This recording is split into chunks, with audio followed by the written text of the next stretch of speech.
ready to ready to tackle some windmills.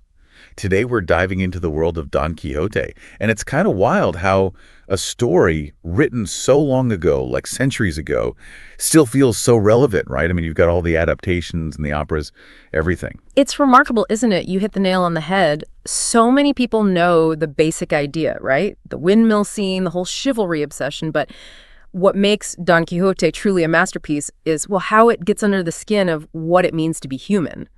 It's like, I don't know, it's more than literature, you know? It's like a lens to understand ourselves. I like that. And we've got some really interesting stuff to work with for this deep dive.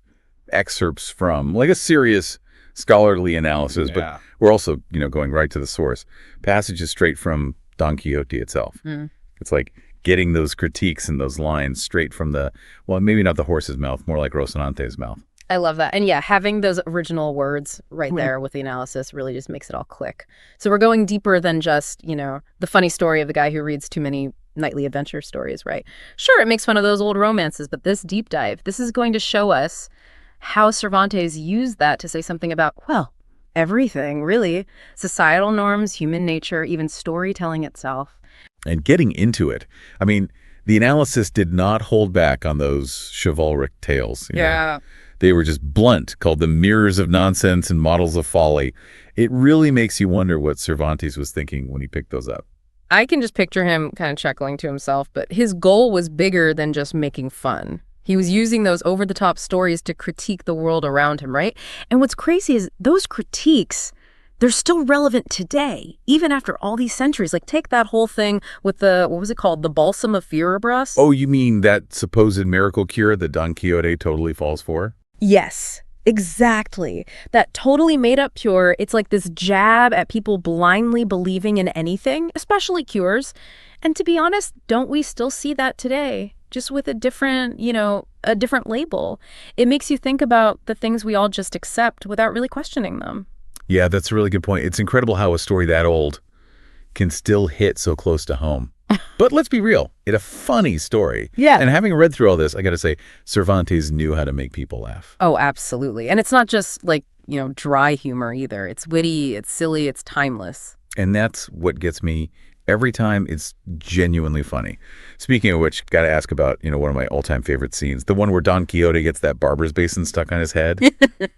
Talk about seeing the world a little differently, right? Oh, man, that whole sequence is just comedic gold. The way Cervantes shows us how delusional Don Quixote is by having him confuse something as everyday as a basin for, like, the magical helmet of Mambrino. Just brilliant. Totally. And then, of course, you've got Sancho Panza right there with him. The way Cervantes plays their dynamic, the down-to-earth nature of Sancho constantly bumping into Don Quixote's, delusions of grandeur, pure comedic genius. Their dynamic is really what drives the humor of the whole book. Like, remember when they stumble across those fulling mills and Don Quixote is convinced they're giants? How could I forget that? Poor Sancho's freaking out. It's like, sir, those are just mills.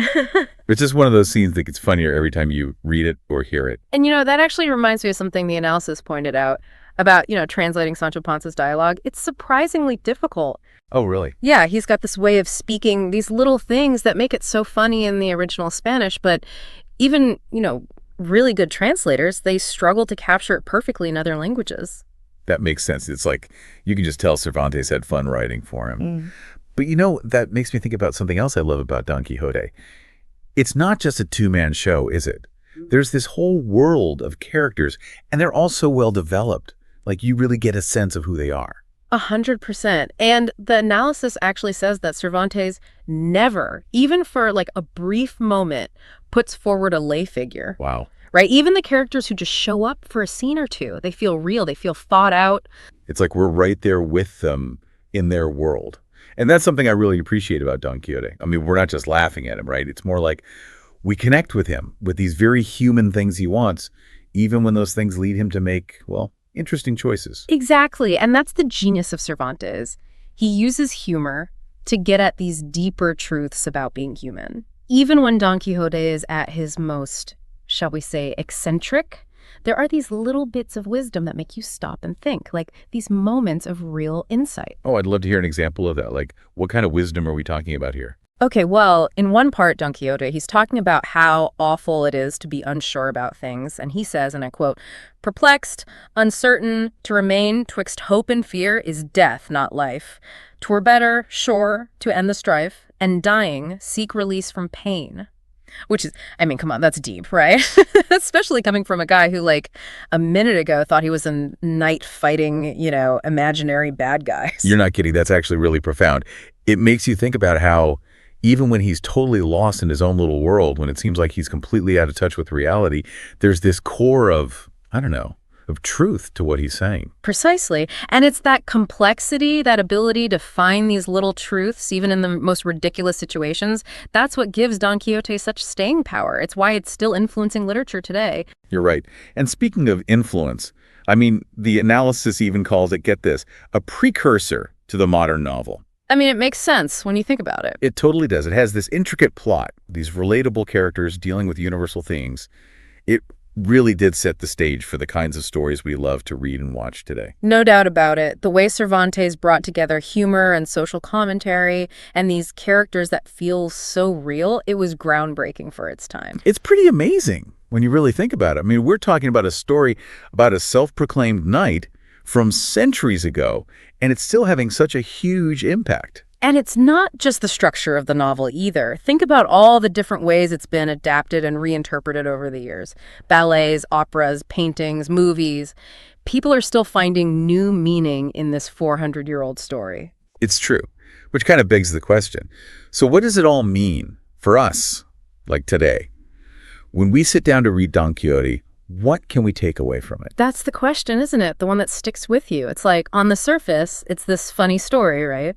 But really, it's about all of us. Our hopes, our flaws, the ways we hold on to things, even when, I don't know, maybe we shouldn't.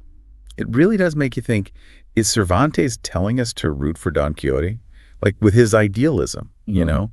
That unwavering belief that the codes of chivalry, that romance, are still relevant, even when everyone's telling him he's wrong. I think that's what makes it so interesting. There's not this easy answer. That unshakable faith, that pursuit of the impossible, it's inspiring in a way, don't you think? Like, it's a reminder to hold on to your own dreams, even when the world tells you to be realistic, to just give up on those bigger aspirations.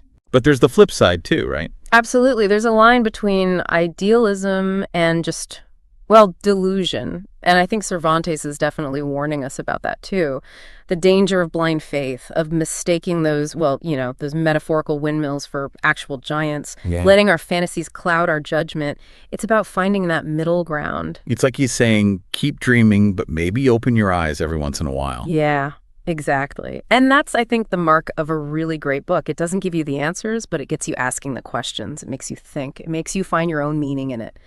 Don Quixote, it asks each of us to really look at our own relationship with, well, with idealism and reality. You know, this whole conversation has me wanting to go back and read Don Quixote again. See what else I can find in it now that we've really, I don't know, dug into it. That's the sign of a truly great book, isn't it? The kind that stays with you, that you want to revisit and discover something new.